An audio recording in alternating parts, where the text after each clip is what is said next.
Looking for heart-pounding racing action? The new Raynham Park has it all. Thoroughbred racing, harness racing, greyhound racing. Every day, thrill to the fastest horses and the sleekest dogs, racing for top purses at America's premier tracks. Cash in on a daily double of non-stop excitement and great food, plus live music on the weekends. Your best bet for racing action is the new Raynham Park. So what are you waiting for? Come out and play. CNN, the most trusted name in news. We here at CNN will tell you no one gets you closer. That has certainly been true in the last several hours. Martin Savage, traveling with the 1st Battalion, 7th Marines, came under fire. Rocket-propelled grenade RPG. It missed, thankfully, but what happened next was riveting, to say the least. Let's take a look at this package Martin has just filed. This is a CAT team, they refer to it. It's basically heavily armed with your Mark 19 automatic grenade launchers and your TOW missiles, which you now see at the front and back of us. And these are very highly mobile. They can run and gun, and they pick off armor, and that's the way they work. There'll be other people that are out there spotting and say, hey, we may see a tank moving, we may see this, or we may see that. And you quickly call in a TOW, they peek around the corner, launch, and then get out of the way again. So it's actually a very mobile, very effective means of fighting, unlike a tank, which can be slow to go. Take a look back here one more time. This tank continues to cook off. You should see the shells inside of these things. They are quite massive. But again, the inside of the tank does not look well used, so it doesn't appear that somebody's been using these very recently. So Martin, I'm sorry. I was just wondering about the town again and how many people were still there and if you could see anyone. Well, we saw them as we initially came in. Of course, once the firing and the explosions occurred, the people have good sense to sort of melt away, to either get inside their homes or stay out of the line of fire, because they realize, of course, that the Marines are going to be rather nervous with the situation around them. So it's always wise to just stay indoors. So we don't see anybody around us now. But as we pulled up, yes, there were a lot of people who are genuinely curious. Now, that's part of the problem for the military here is, yes, they love to see the people. They're glad that the people seem to be happy to see them. However, force protection always being in their mind and not always being able to tell who has got good intent and who does not. They warn them continuously, stay away. They have announcements in Arabic that is usually done by the psychological ops group, going through the streets with loudspeakers just saying, stay away, stay in your homes and you'll be safe. So the interaction is on a very small level if it takes place, at least out here in sort of the front lines, as it were, because you're still trying to decipher the good from the bad. Trying to decide the good from the bad. Just an update at this moment. Martin Savage is back with that unit, and they continue the mission. And the mission, in the most immediate sense, find Iraqi artillery, tanks, any kind of Iraqi vehicles, and destroy what they find. And that is what they continue to do at this moment. And ultimately, that will enable them to secure the oil fields of southern Iraq. Martin Savage has already moved on. We want to recap you now on developments over the past few hours.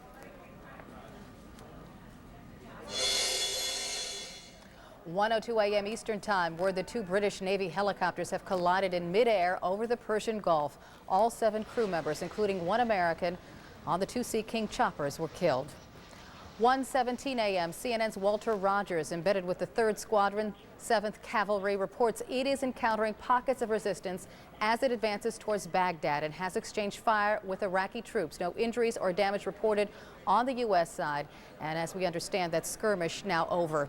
1:32 a.m., 9:32 a.m. in Baghdad, Iraqi Information Minister Mohammed al-Sayaf holds a briefing to denounce the coalition attack. He says 207 Iraqi civilians are in hospitals with injuries from the bombing. Al-Sayaf says the battle is still going on for the Al-Faw Peninsula, and he reports heavy casualties there. Now, we have not been able to independently confirm that. As you can see, Christiana Amanpour also in that area. 2:55 a.m. Let's talk about Christiana Amanpour. She's reporting pockets of resistance in the port city of Qasr, but says the coalition does remain in control. 4:45 a.m. CNN's Martin Savage, embedded with the 1st Battalion, 7th Marines outside Basra, watches U.S. troops destroying abandoned Iraqi tanks. Martin and the Marine Battalion also encountered rocket-propelled grenade fire. No injuries on the American side, and that unit has now moved on. Now we want to go to Chris Plant at the Pentagon, because I told you a little earlier about the two British helicopters colliding in midair. One American on board, all dead. What more can you tell us about this crash, Chris? Well, it was about 4:30 a.m. in the Persian Gulf when two British H-3 Sea King helicopters flying from the aircraft carrier HMS Ark Royal collided in flight over the Persian Gulf. Both helicopters splashing into the water. While the crash took place very close to the Ark Royal and to other ships, there was still no saving the 7 crew members. 3 Brits aboard each helicopter, 1 American aboard one of the helicopters. Divers were in the water within a matter of minutes, but to no avail. All 7 are dead. Comes one day after another helicopter crash in Kuwait, where 8 Brits and 4 U.S. Marines were killed. That was a U.S. Marine Corps CH-46 helicopter. Carol? It seems in times of conflict like this, we hear a lot about helicopter crashes not having to do with enemy fire. Why is that, Chris? Well, helicopters are dangerous. They do crash from time to time, and combat zones where airspace management is a critical issue. Combat zones are dangerous places to fly. That's sort of the short answer. They're very often flying without lights. They're flying under difficult circumstances. The crash of the CH-46, where the 8 Brits and 4 U.S. Marines were killed, was the beginning of the ground operations. They were flying out of a dusty area.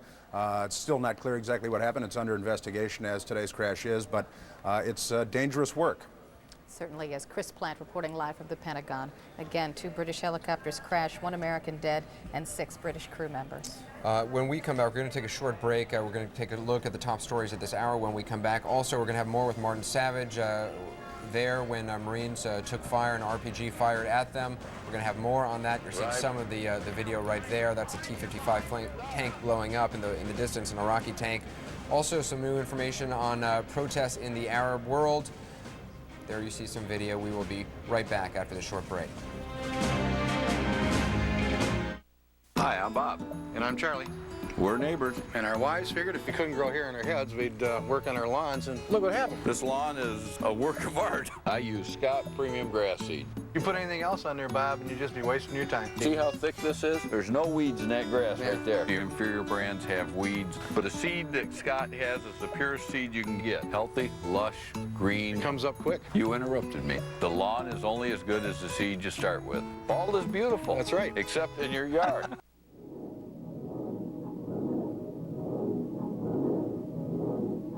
2 months ago, it was just duct tape. And someday, hopefully soon, it will just be duct tape again. Along with the world, the people of the United Methodist Church anticipate that day and are praying for understanding, for healing, for peace.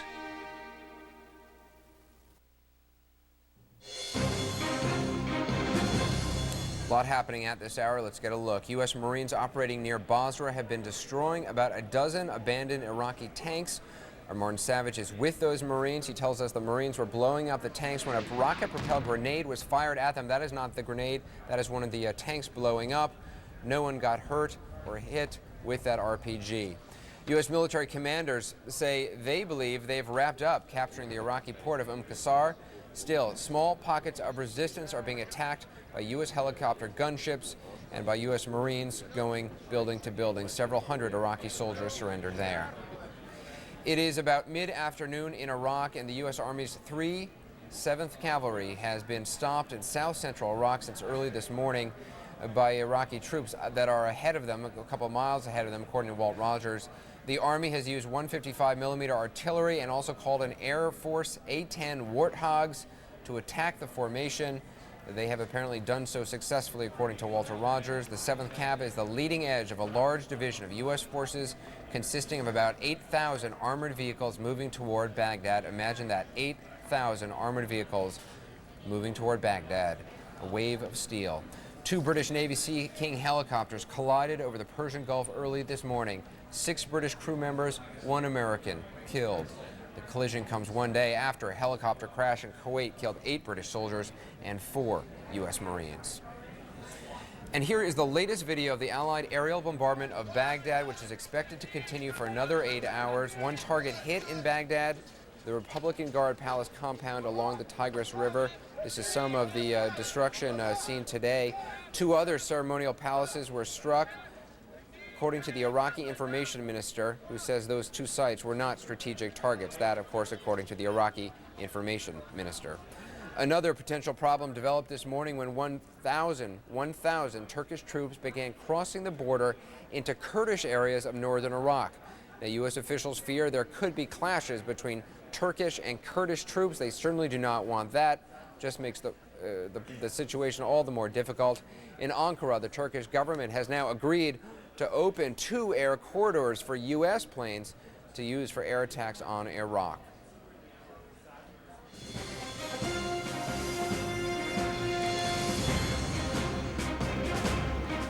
And welcome to CNN. These are live pictures you're looking at from Baghdad, where it is 2:30 in the afternoon on day 4 of the U.S.-led military campaign. Very peaceful there now. And, of course, this shot's steady, so we can't see any of the damage from yesterday's bombing.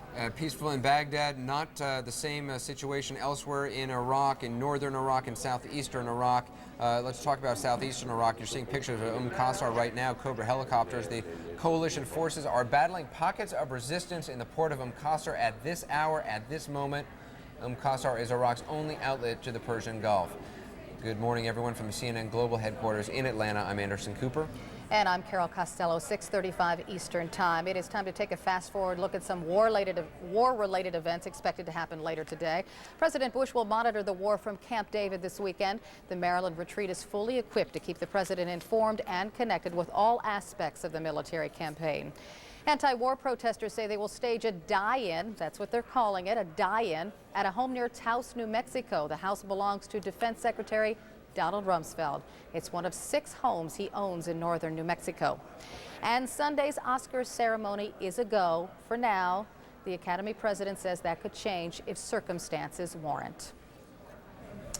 Well, as we said, there is a lot of activity throughout Iraq. We showed you pictures just a moment ago in southeastern Iraq at Qasr, also heading toward Basra. Let's go now to northern Iraq, where there has been a lot of activity over the course of the last several hours.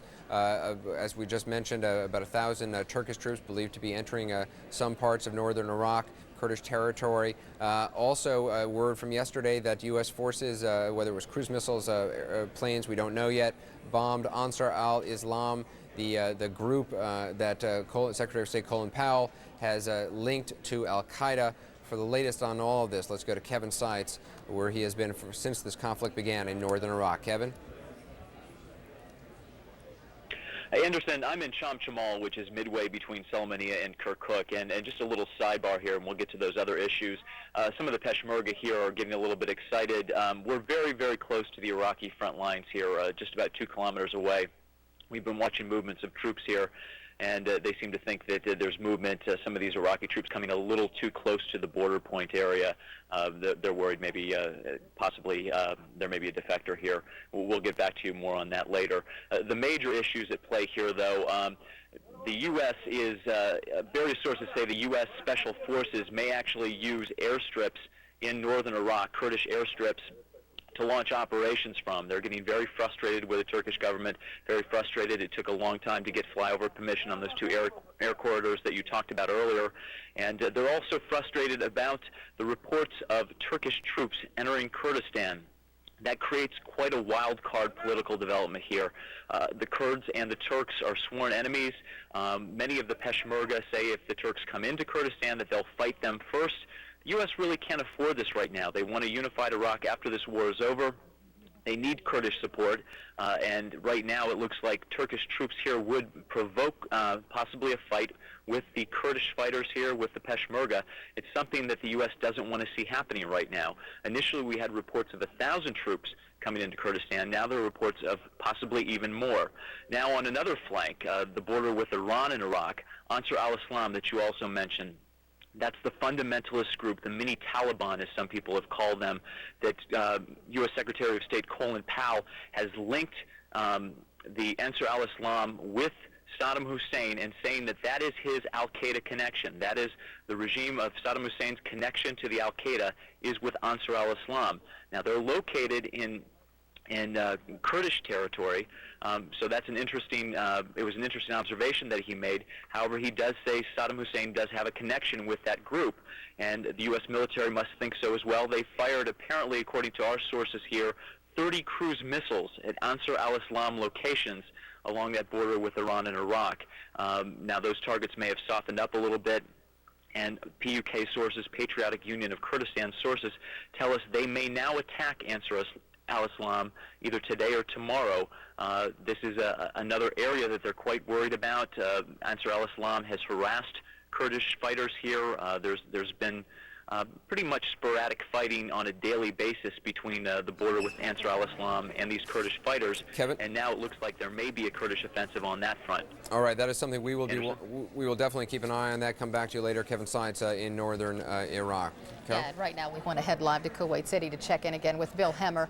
Pretty calm there this morning, Bill. Yeah, thus far, Carol. One tragic bit of news, though, for the British and the U.S. Apparently, 2 helicopters did collide upon takeoff several hours ago, leaving an aircraft carrier out in the Persian Gulf. No survivors. 3 crew members in each helicopter on the British side. A total of 6 dead, including 1 American, for a total of 7 as a result of that collision several hours ago.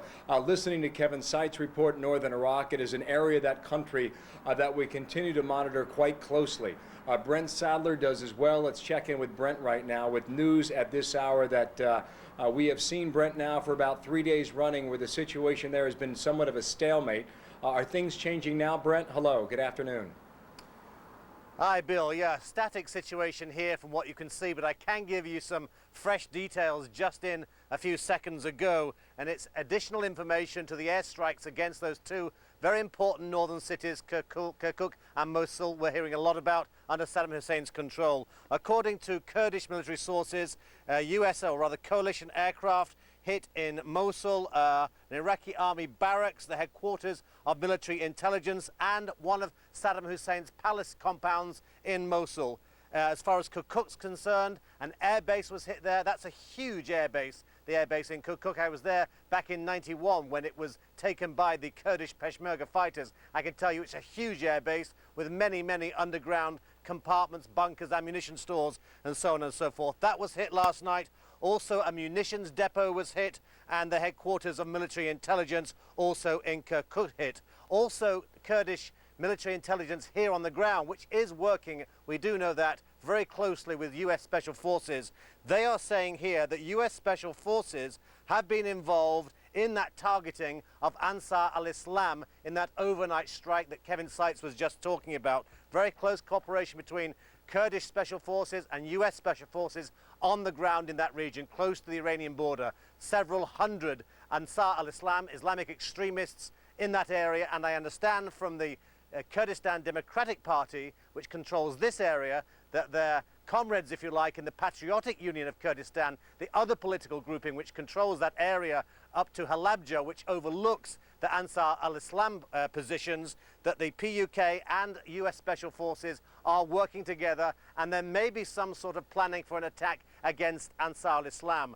Bill, let me just give you a very quick update on the Turkish situation. A lot of loose ends flapping in a diplomatic gale, really, over whether Turkish troops are in here in greater numbers and what will happen if they do come in here. Will the Kurds reject them? Now, why is this so important? I'll tell you why it's important. This is the much talked about Northern Front. Let's just take a quick swing behind me here, and you'll see this road bridge. I was talking about it yesterday. At this end, we have the Kurdish control of this bridge. At the other end, the Saddam Hussein loyalists in one of the 3 army corps which run along the whole 500-mile stretch of front line between Saddam Hussein's army units and the Kurds. Now, we've seen yesterday and again today, and maybe we can pick it up on the picture here, a lot of earth movements by front loaders in those Iraqi army lines, and the estimation is that they are laying mines not only on the road to destroy the road and probably to destroy that bridge, but also putting in explosives in the soft earth either side of the road, possibly as tank traps should there be a northern front, because we're understanding that the US has been so exacerbated with delays about deployments from Turkey for the much talked about northern front that the US is now planning to move things along through Jordan to bring special forces from Jordan through Iraq's western desert and deploy special forces and later airborne troops into this northern area. Now, if we move along the ridge line there fairly rapidly, you can see that this front line here is static, remains static, despite 2 nights of bombing by coalition forces. But to give you an idea, if we swing across, we'll come to the town, small town, village really, of Kalak, which is on the river Zab there. That's in the hands of the Kurds. Kurdish Peshmerga fighters have that right under those hills. And that bridge you can see, that is under control of the Kurds. You can drive over that bridge. We could do it now if we wanted to. Drive over that bridge and then head along the road alongside the hills there, beneath the guns of the Iraqis. That's the road that leads up to the Dohuk, about 3 hours drive further north up there. And if you can see any cars running along that road now, you'll see that there's only maybe 100 yards between the lower portions of the Iraqi fortifications and cars that move along that side. So it gives you an idea why really there is concern amongst US military planners for these loose ends to be tied up. There are about 140,000 Iraqi troops behind these fortifications right the way across that whole 500-mile front line, split into 3 army corps. We're told by Kurdish military intelligence that these army corps are not very well equipped. They have old T-54, T-62 tanks, many of which are not serviceable. And I understand from my contacts on the ground here that the Kurdish military intelligence units, alongside US Special Forces, are trying to encourage defections, surrenders, before we see any US build-up here. But certainly we are expecting, as these days unfold, to see US Special Forces first and then a build-up of airborne coming in here to really get to grips with this northern front, which remains static and unpredictable. Back to you, Bill. Static for now, but certainly it will not stay that way for long. Brent Sadler, hang with us a second here. You mentioned the town of Dohuk, about 3 hours from your position there. Jane Arraf is in that town, and she joins us now to bring us up to date on what she's been collecting so far today. Jane, hello. Hello, Bill. Well, we're about halfway between the Turkish border and the city of Mosul. Now, near Mosul, about half a mile away, we're still seeing Iraqi forces holding their positions during the call to prayer. They were praying, acting relatively normally in that spot at least.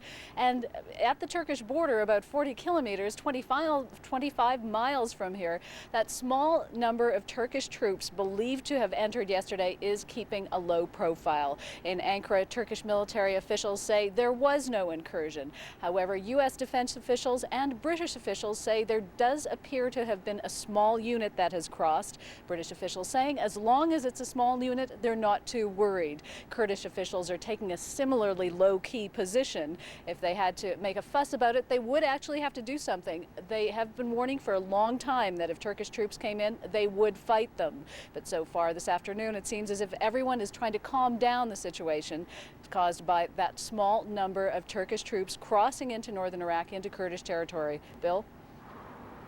Jane Arraf, thanks. Keep us updated on what you're getting on the Turkish front there in Dohuk in northern Iraq. I want to get you to Baghdad quickly. There is some new videotape we want to share with you right now. Daytime video taken when the sun came up earlier today. There is some street traffic in the Iraqi capital, but not much, we're told, and that's to be expected. Overnight, the coalition bombing did take out certain military installations, heavily bombing the Republican Guard Palace, government buildings as well, located on the left bank of the Tigris River. The U.S. is saying that 300 missiles were dropped overnight. The Iraqis countered that. They say they only have evidence of 19, all they say in a certain small area in Baghdad.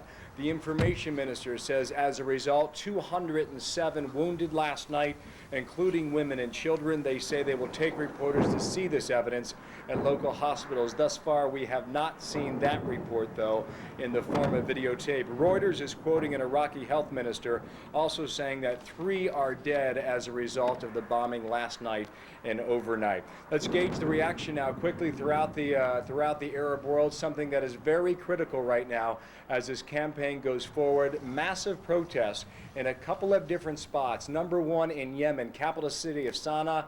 About 2,000 demonstrators gathered outside the U.S. Embassy on Friday, chanting slogans, chanting "Down with the USA." Police opened up fire in the form of tear gas first. They say when that was ineffective, they used real live bullets. As a result, 4 dead in Yemen. Let's go to Amman, Jordan right now. There were other people out in the streets of Amman, the capital city of Jordan, protesting as well. A rally led by the Muslim Brotherhood, said to be 10,000 strong in Amman. Further west in Cairo, we're told tens of thousands. Not an accurate figure there, but only tens of thousands on the streets of Cairo. At one point in the central part of the Egyptian capital, they had to shut down essentially a 4-block area right near the U.S. Embassy. Also protesters firing back at police who responded there, hitting them with rocks and vowing to burn down the U.S. Embassy. Also in the streets, protesters taking turns burning flags, the American flag, the Israeli flag, and now at times also the British flag. That was the scene in Cairo yesterday, something that gauged throughout the region. Here in Kuwait, meanwhile, no sign of protest just yet. We do not expect any, and so far that story is held pretty close to that line. More in a moment. Tommy Franks will come up here in about 3 hours. 3 hours time. Check that, about 2 hours right now. Local time, 5 o'clock here throughout the Persian Gulf. You'll see it at 9 a.m. Eastern time back in the U.S., and you will see it live here on CNN. The first briefing that Tommy Franks will hold with reporters since this military engagement began on Wednesday night. Back to Anderson now and Carol at CNN Center.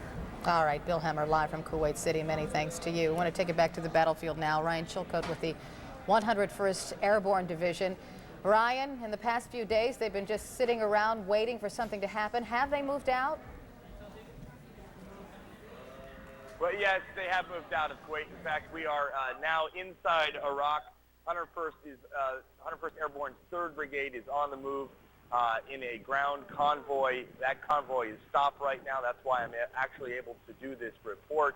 A lot of things I can't talk about for reasons of operational security. I can't tell you exactly where we are in Iraq, and I can't tell you where we are going.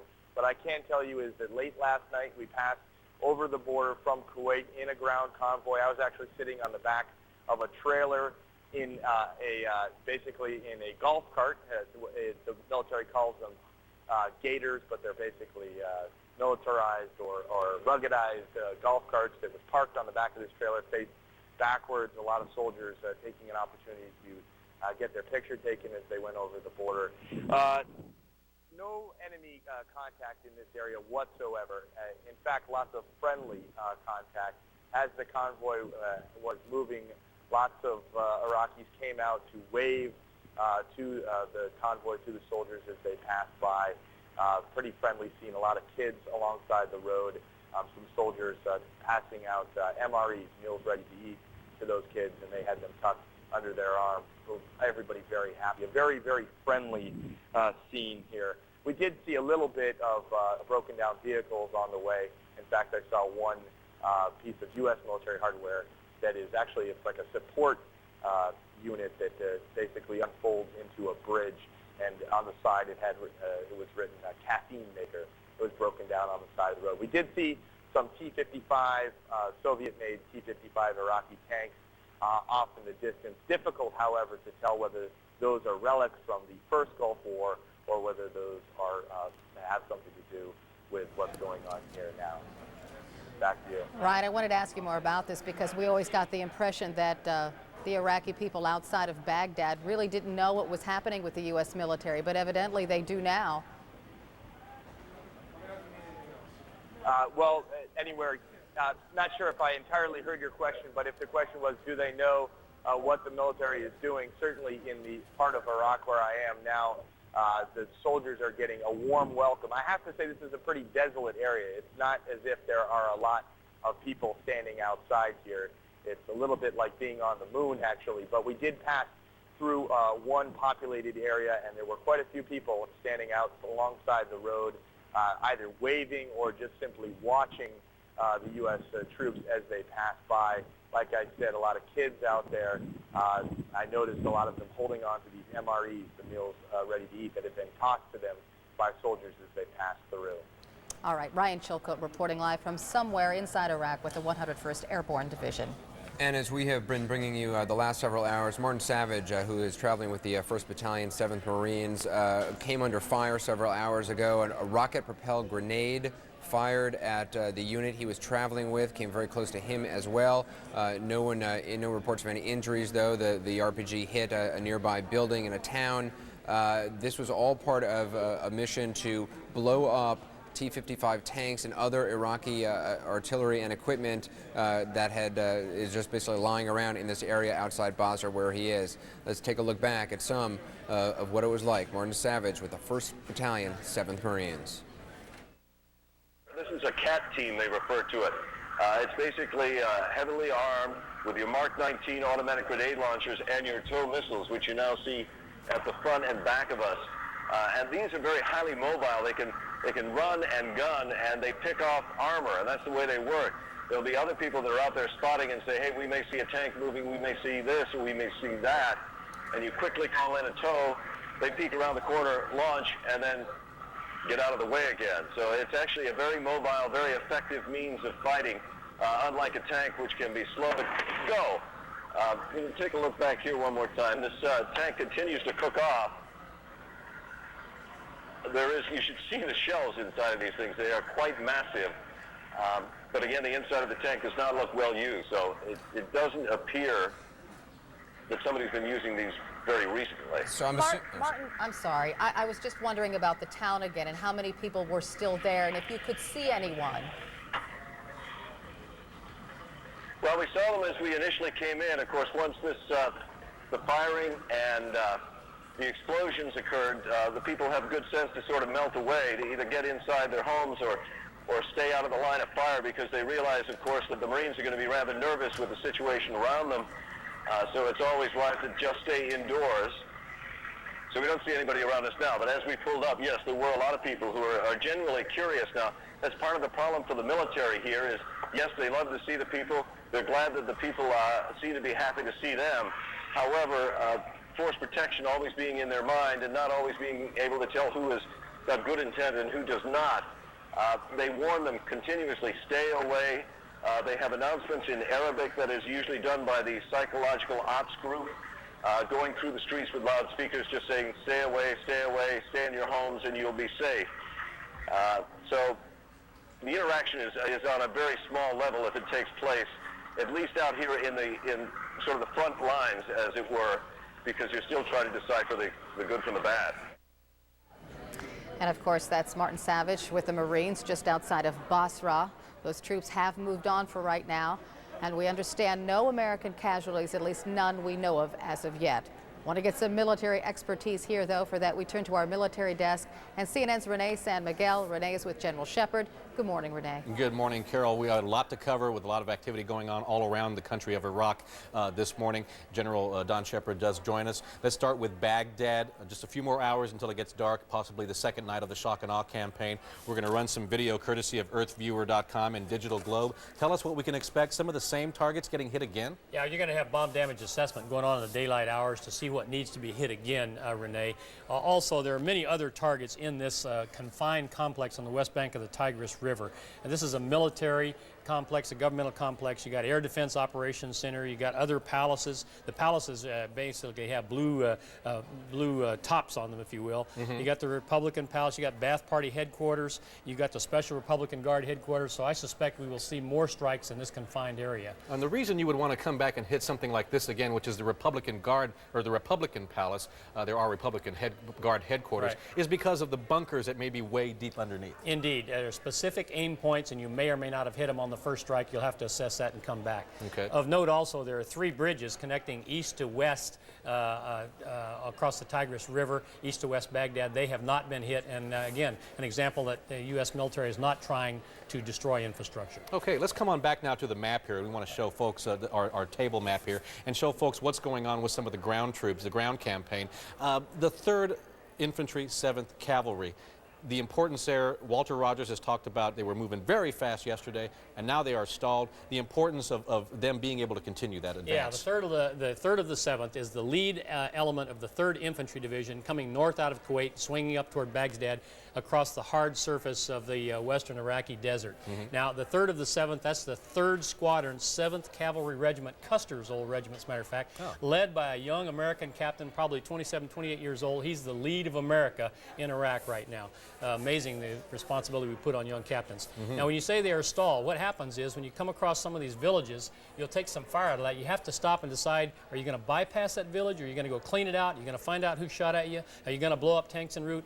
You have to stop and clean these things up, and it takes time. And especially when as we saw Martin Savage, he's embedded with a group of Marines, you blow up those tanks because you don't want them to come back and haunt you later on. Indeed, and it's dangerous, dangerous work. You can get shot from the front, from behind, from the side. You can move quickly, but you got to stop and take care of these things en route. And one other quick point here, Ryan Chilcote reporting in saying that he is with the 101st Airborne. They are now in Iraq. The air assault portion of that, just really quickly here. Indeed, air assault is by helicopters. They don't jump in anymore, they go by helicopters. That's what air assault's about. Gotcha. Major General Don Shepard, thanks so much. Back to you. All right, Renee San Miguel, General Shepard, many thanks to you. I'm Carol Costello along with Anderson Cooper. We're going to go home now and throw it to Leon Harris. Good morning, Leon. Good morning, Carol. Anderson, you two go get some rest. We got much more coverage coming up right here on the network, folks. I'm Leon Harris. Paul Lazon's going to be up in just a moment. But first, let's take a look at what's happening at this hour. Baghdad still bearing the brunt of a ferocious aerial assault across Iraq. The shock and awe campaign now in its 17th hour. As many as 1,500 bombs and missiles are to be dropped within 24 hours. Another 7 coalition fighters, though, have been killed in this strike on Iraq. British officials say 2 Navy Sea King helicopters collided over the Persian Gulf early this morning, killing 6 Britons and 1 American. On Friday, 12 British and American Marines were killed in a helicopter crash in Kuwait.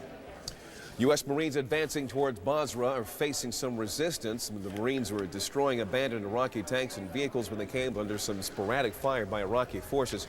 And our Martin Savage is going to join us from the scene later on this hour. He had some incredible coverage and pictures while that firing was going on moments ago. Now, Allied forces are meeting pockets of resistance as they try to fully secure the Iraqi port of Qasr. Helicopters fired on targets near a UN compound there. Marines are out there searching for snipers. The coalition forces are planning to use Qasr as a base to deliver humanitarian aid down the road. Now, the Iraqi leadership says that it is still intact and still in control. Yesterday, Iraqi television aired footage of Saddam Hussein and his son Qusay meeting with Iraq's leaders. Now, the station claims that the meeting was held that day. We have no way to confirm that claim, and we will not say for sure whether or not that is the case. CNN's coverage of the strike on Iraq continues right now.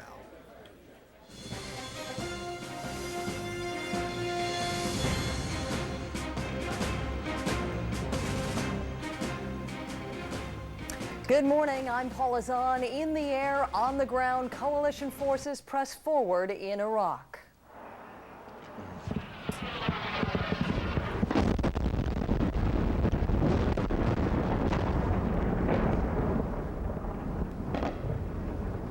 This is a view of war like most of us have never seen before. Some 1,500 bombs and missiles falling on Baghdad and other Iraqi cities in the first day of what's come to be called shock and awe. The A-Day bombing campaign that began yesterday. Iraq's foreign minister says more than 200 civilians were wounded in Baghdad. Is Saddam Hussein, meanwhile, losing his grip on power? We're hearing word of negotiations for a mass surrender.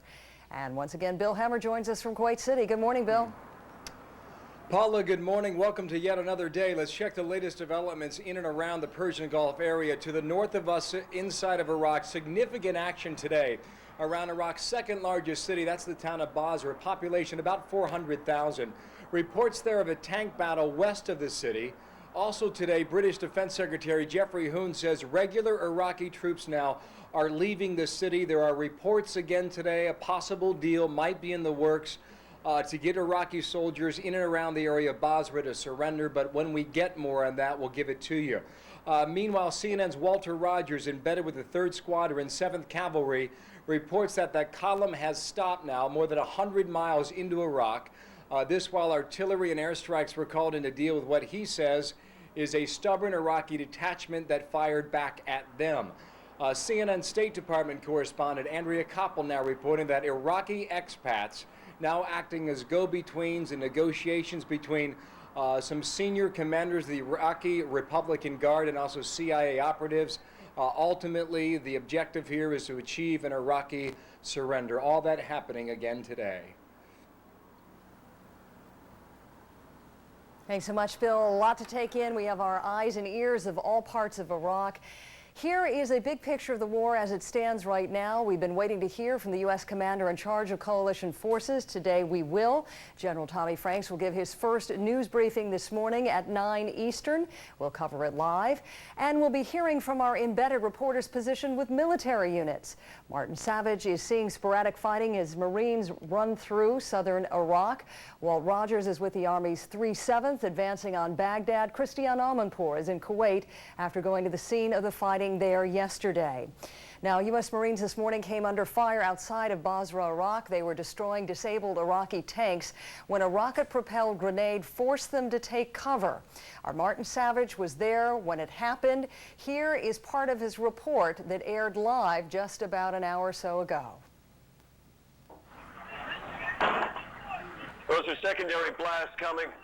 This is the demolition of the tanks, T-55 tanks along the line here. What they're doing is hurriedly setting charges. They're using both C4 and other explosive devices as well as the ammunition that's on board the tank itself. What they've done is they've blown it up, essentially. Now you're hearing the secondary explosions. That would be coming from the rounds inside. They want to make sure they don't leave anything behind that could be used by, say, follow-on soldiers, Iraqi soldiers that might be in hiding right now.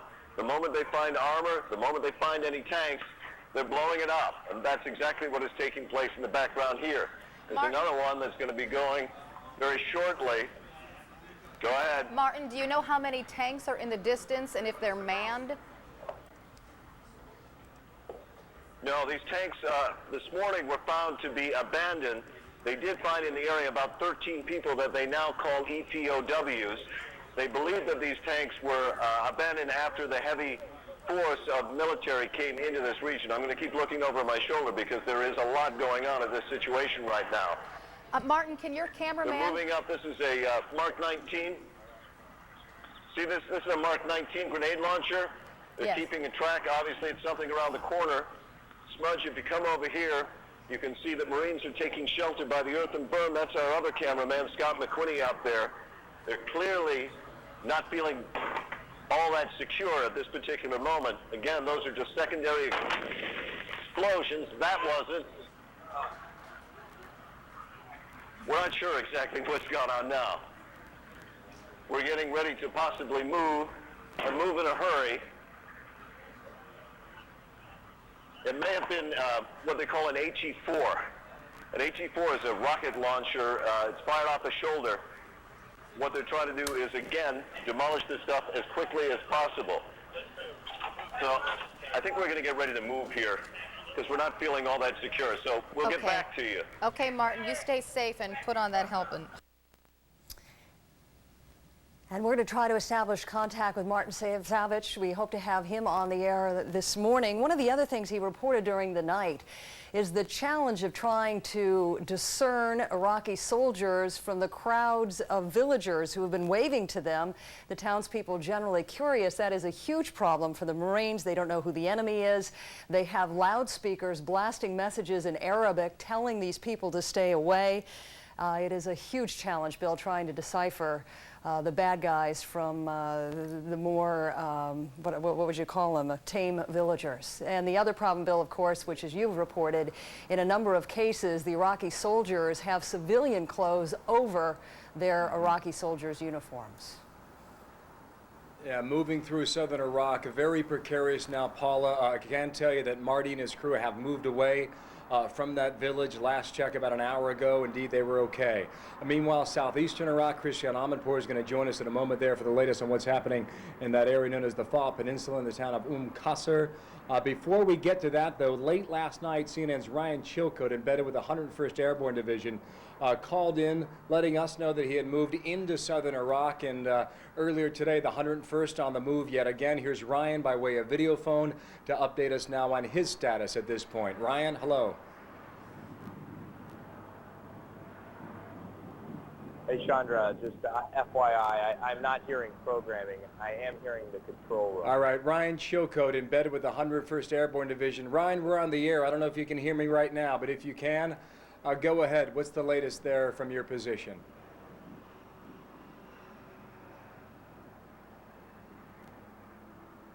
I'm Ryan Chilcote with the 101st Airborne. 101st Airborne now inside Iraq. Sorry for the delay there. Couldn't hear. 101st Airborne inside Iraq on the move. This is the 101st Airborne's 3rd Brigade. We're now pulled over on the side of the road. The convoy taking a break for other vehicles to catch up. Just 24 hours ago, the 101st Airborne was in an assembly area in Kuwait. That's all changed. The troops are now on the move. The environment here, the welcome, I would say, pretty friendly.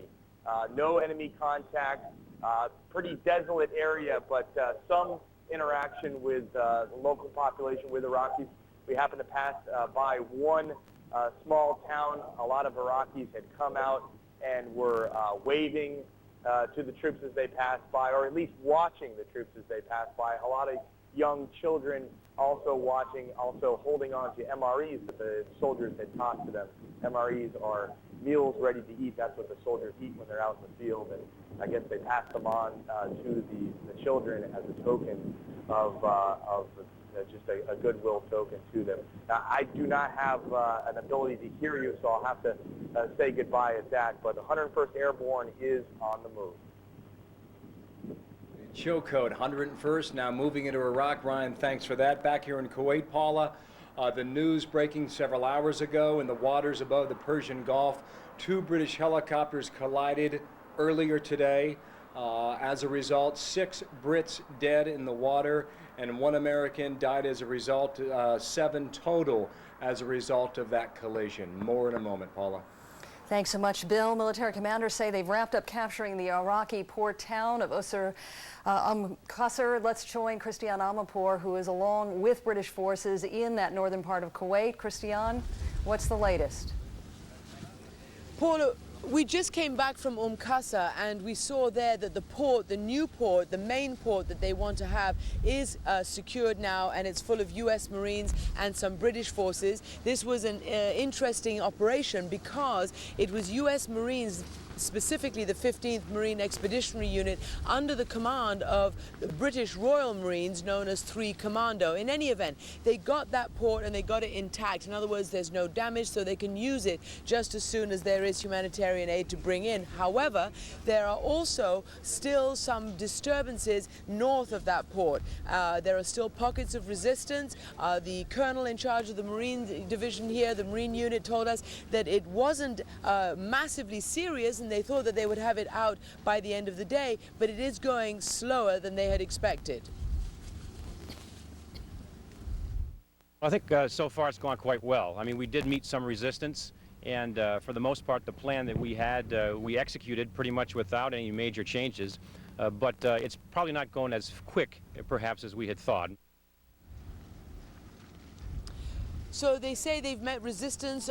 Some are in Iraqi army uniforms, some are in civilians, but they think they may be military who's taken their uniforms off. Some have mortars, there's some artillery and machine guns, but again, the Americans confident that they and their British Marines as well have much superior skills and firepower, so they expect to have it wrapped up by the end of the day. In addition, they have had several hundred surrenders. We heard the number 450 from the Qasr region and Al-Faw region, and those were being kept in a warehouse there, but while we were there we saw them shipped off and headed to a collection point where they will be under the control of the British while they are processed. So that is the scene at Qasr, but in general in southern Iraq the main economic and strategic targets, we're told, are secured by a combination of US and British forces. Paula? Christian, please stand by. We'd love to get back to you to get more details on how they continue to secure that area. Now some breaking news out of the Pentagon from our own Barbara Starr. Is it true a Tomahawk missed its target? Paula, CNN has learned that top military officials this morning, both in the Persian Gulf and here at the Pentagon, are investigating what they believe may be very credible reports that a Tomahawk cruise missile missed its target and has impacted somewhere in southwestern Iran, close to the Iraqi border. Now, officials are emphasizing to us, this of course is the unmanned Tomahawk cruise missile guided to its target by satellite. Officials are emphasizing they do not have final word, but one official saying to me just a little while ago, we believe we are going to be able to confirm this, that a Tomahawk cruise missile did land in southwestern Iran. What they are doing now is going back through the tasking orders, the pilot reports, the battle damage that they have, and trying to figure out if they can match up every munition fired with its impact point, with its target in Iraq. And they believe that at least something has gone astray. It's going to take them some time. It's not clear whether we will ever get public confirmation of this, but another official saying, leading to the indication that they believe this has happened, well, if it happened in southwestern Iran, it was in a place that it didn't cause a lot of damage. So a lot of very early word circulating around here, but at least there are credible reports, they say, that they are investigating that a Tomahawk cruise missile did impact in southwestern Iran. Paula? Barbara, now for the very latest on what we can expect in this first 24 hours of the shock and awe campaign, what is left to come? Well, they are going to continue with what they're doing. I think the critical thing they're looking at right now is what they can expect when they do begin to encounter the Republican Guard. There have been these skirmishes, of course, that Walt Rogers, Marty Savage, and others have reported throughout the morning. They expect more of that. They expect it to get a lot nastier when they do finally encounter the Republican Guard, unless there are more surrenders. The surrenders that have occurred so far have only been in the regular Army units. There have been no major Republican Guard encounters or surrenders at this point. So their concern is that. They are still trying to assess as well the status of the Iraqi command and control system, essentially whether or not the lines of communication are still open between Baghdad and units in the field. They have now struck several key fiber optic communications facilities that they believe were the major communications transmission routes between commanders in Baghdad and units in the field. But there's a lot of redundancy in the Iraqi communication system, so what they're not sure about is whether there are other paths in which orders might be communicated. So they're going to, as they approach the Republican Guard territory, officials here tell us they're going to be very cautious, they're going to be prepared to encounter some stiff opposition. And when they go downtown Baghdad again, there is still a lot of concern. There are air defenses around Baghdad. They have managed to strike several key radar facilities, several early warning radars, but they know there's still plenty out there. Paula?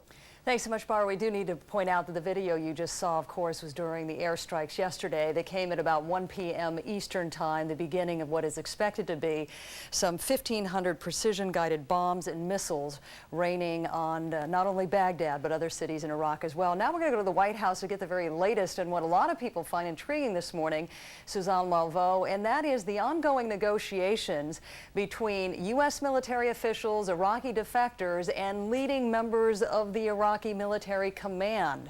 What do they expect to get out of these exchanges? Well, Paula, that's a very good question, and Barbara brought up a very good point, and that is really whether or not you're going to see Saddam Hussein's elite Republican Guard put down their weapons and actually put up a good fight. This is a key question because, of course, as you know, those soldiers heading their way to Baghdad, whether or not they're going to see a real intense, fierce fight here. Senior administration officials today, of course, are going to be evaluating, assessing the military as well as the political status of this bombing campaign. Still a number of unanswered questions, key questions, whether or not Saddam Hussein is dead or alive. Senior administration officials say that at least for the senior Iraqi officials that they are not in control of the country, that the critical members, Saddam and his two sons, that this is in complete disarray. But as mentioned before, there are talks that are going on. Secretary of State Colin Powell saying that yes, between the Kurds as well as the Iraqi dissidents and those generals, whether or not they are going to give up and put down their weapons. There are a number of channels open to Baghdad. There are a number of individuals and countries around the world who have been conveying the message to the Iraqi regime that it is now inevitable, that there will be a change. Coalition forces are doing very well. The operation is going, I think, in a very fine manner. And in order to prevent any loss of life beyond that which may have occurred already, it would be wise for Iraqi leaders to recognize that their day is over and that this is going to happen. So, of course, that's the big question, and it will change the political landscape as well as the military landscape dramatically if we see those generals actually surrendering in mass numbers. Now, President Bush today is at Camp David. He's going to be holding a meeting with the full War Council, including the Vice President, as well as National Security Advisor Condoleezza Rice, Secretary Rumsfeld, Secretary Powell, among others. They're going to be assessing the damage and how to move forward. Paula? Suzanne, even as we speak, we are told that air raid sirens are sounding in Baghdad. I guess the question I have for you this morning, we already know that 8,000 Iraqi soldiers surrendered near the town of Basra. What would it take to stop what is considered to be the first 24 hours of the shock and awe campaign? Well, Paula, it's a good question. We don't know what it would take to actually stop the campaign, but we certainly know what it would take to actually create a pause, because a pause had happened from the initial onset of the war planning, and that is when there was an indication that perhaps generals would put down their weapons, that they would surrender in huge numbers. That's why you saw that pause before the shock and awe actually began. That would prevent something like that from happening as well. But so far, there are no signs that there are these mass numbers of generals who are willing to put down their arms.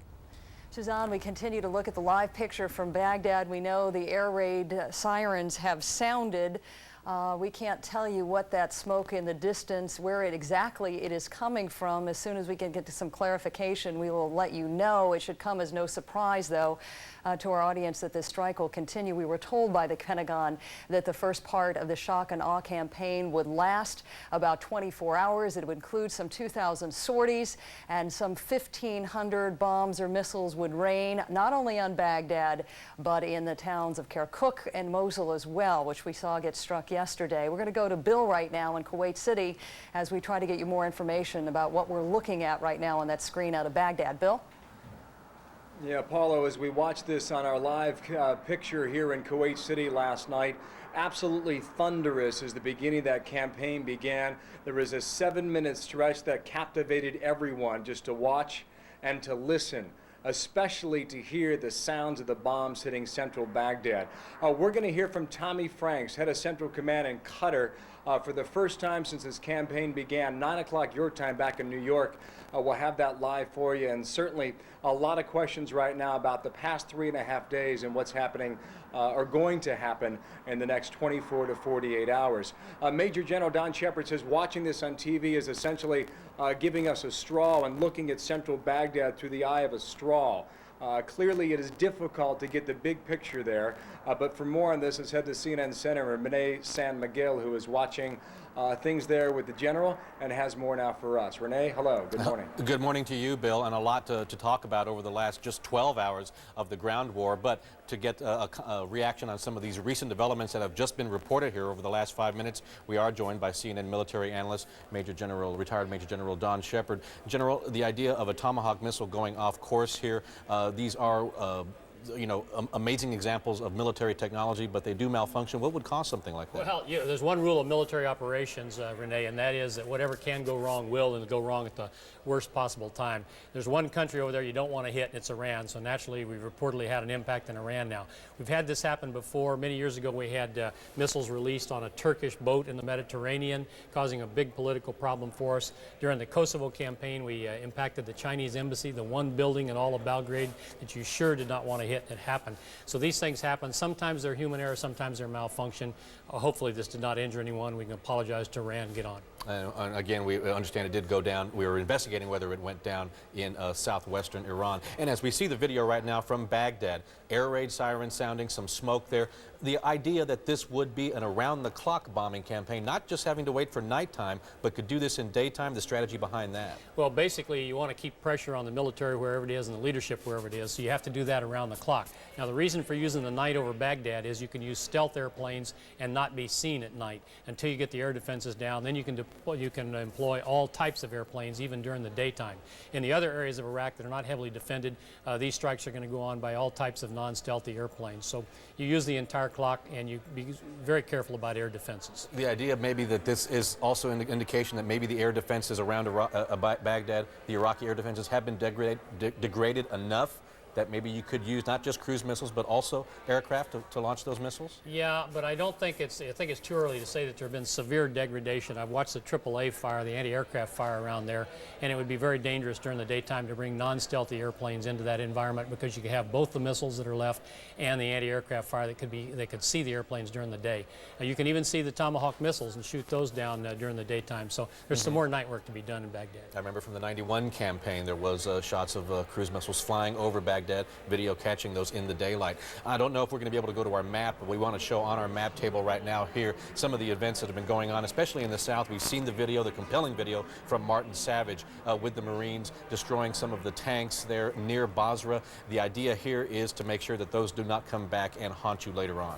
Indeed, yeah. What's happening is they're cleaning up pockets, both in the port of Qasr down here. You see the British and the Americans working on cleaning up those pockets, and there are also reportedly some heavy fighting going around Basra. You've got to stop, and you've got to really take care of these things so that you don't have them shooting you in the back as you move forward. Gotcha. We need to go back to Paula Zahn. General Shepard, thank you so much. Paula, back to you. Thanks so much, Renee. I'm actually going to throw a couple questions at the General now as we keep our eye on the screen now. Live pictures out of the Baghdad. We have been told that the air sirens have sounded in downtown Baghdad. General, we know that yesterday that a lot of the targets that were hit were considered symbols of the power of Saddam Hussein's regime. The Republican Palace was at the heart of the bombing.